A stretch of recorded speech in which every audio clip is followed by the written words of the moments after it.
I've always had this thing with numbers.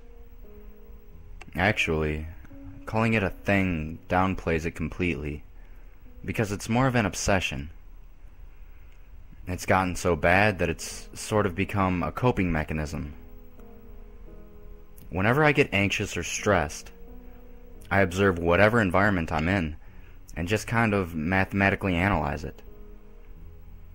It can be anything, whether it's estimating the measurements of a structure or just counting the number of tiles in a room. I guess if I had to rationalize it, I'd say that the idea of everything being finite and calculable is comforting. It's as if knowing there is at least one source of consistency that makes living in this world a bit less overwhelming. Unfortunately, I've come to learn that no such order exists.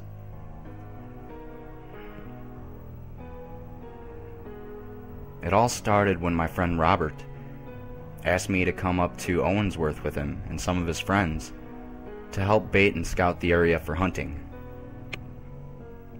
Apparently, the friend he had planned on bringing had to cancel because of work, and I was the only other person he knew that had a truck. My immediate response was no. I had always disliked the thought of hunting, because of the redneck stigma attached to it. But even more so, I was terrified of guns, and had no desire whatsoever to use one, especially if it meant killing something. Me, Phil, and Jake aren't even bringing our rifles this week. We figured we'd bait this weekend and hunt the next.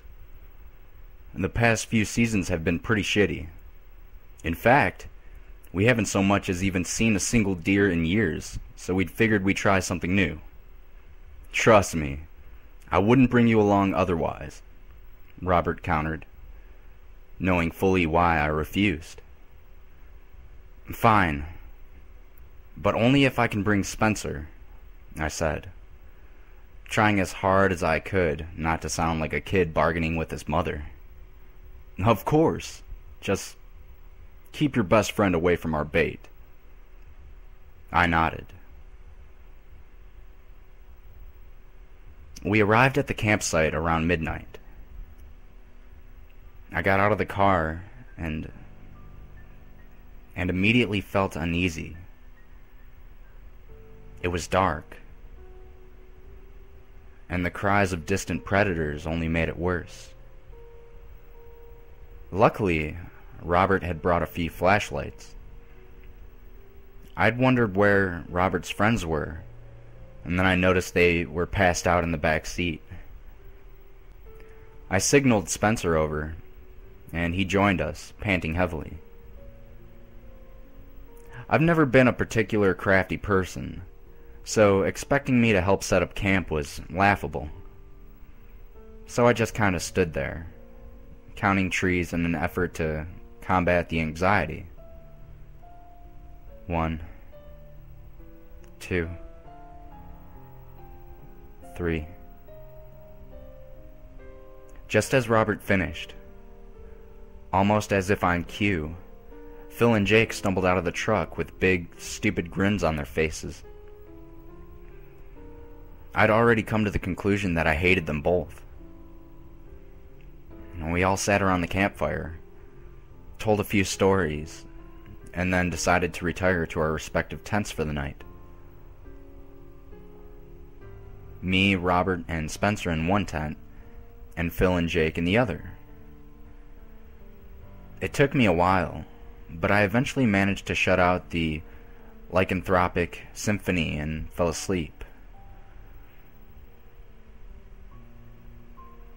I awoke to the sound of a gunshot. I was about to go kick Robert's ass until I realized that he was still sleeping inside the tent.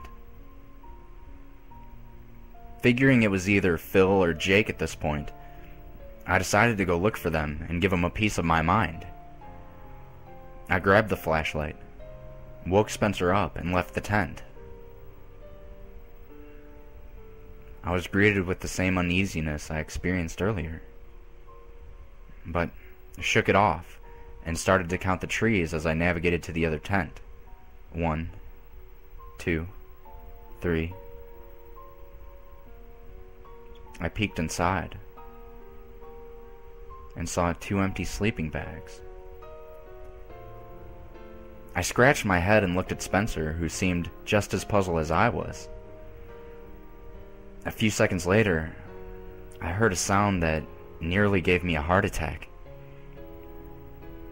It was the sound of someone screaming for help. It sounded like Phil. I turned around and caught a glimpse of something moving at a high speed away from the campsite. I could see a trail of blood leading away from the site. Whoever it was, they were injured pretty bad. Curiosity had gotten the best of me, so I headed in their directions in hopes that I could help somehow. I didn't even think twice about waking Robert up. There was no time. I ran several hundred steps before I saw him. Lying there were the remains of Phil. He looked like he had been torn apart by something not of this world. The flesh and bones of his corpse were warped and mutilated beyond comprehension, like some unholy collage. It was horrifying, but it didn't come close to what I saw lurking over him. It was huge, about 8 feet tall, and covered with dark hair. Its body was long and humanoid in appearance. It had 6 limbs, a pair of legs, a pair of forepaws, and 2 long arms. Its black face had no visible features, save for its very large mouth. The state of its body was very decrepit, and various parts of its skeleton pierced through its rotting skin. It didn't take long to piece together that the gun had been fired by poor Phil in an attempt to kill that abomination that was now defiling his corpse. Fully aware of my presence, it slowly turned towards me, smiled, and in Phil's voice said, "Help me." I was scared stiff. I urged my body to turn tail and run, but it was no use. The synapses in my brain could no longer register such commands. So I stood there, watching the creature slowly crawl towards me with that unnaturally large grin. Without warning, Spencer leapt in front of me and attacked the monster. I watched as they clashed savagely. That extra bit of adrenaline was all that I needed to snap back into reality.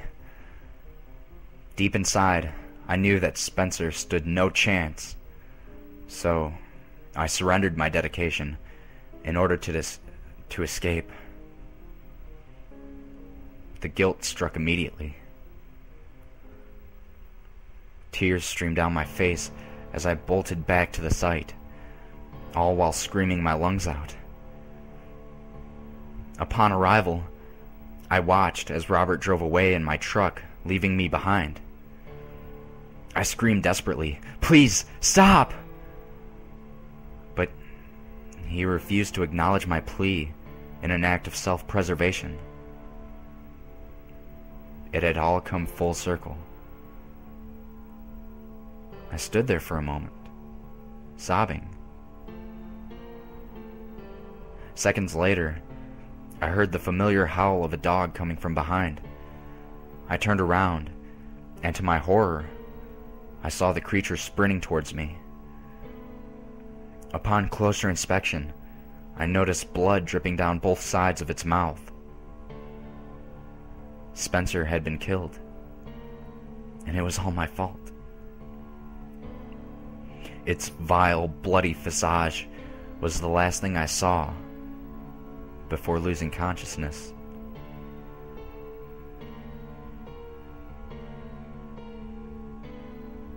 I awoke in some type of cavern. The first thing I noticed is that I was chained to the floor. I immediately panicked and began to tug on both of the arm restraints, hoping for the impossible.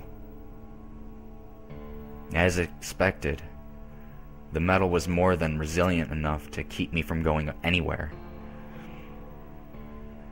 I was about to start crying again when I noticed the monster on the other side of the dimly lit cave.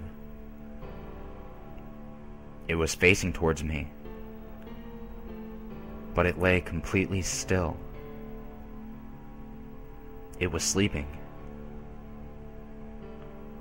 After some deducing, I realized that I was in the creature's lair. I scanned the area and noticed hundreds of bodies littering the floor of the den. There were corpses of animals and humans alike.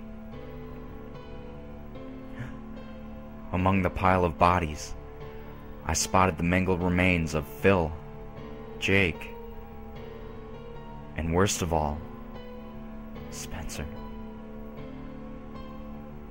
I began to tremble, and almost instinctively, I started to cope the only way I knew how. 1, 2,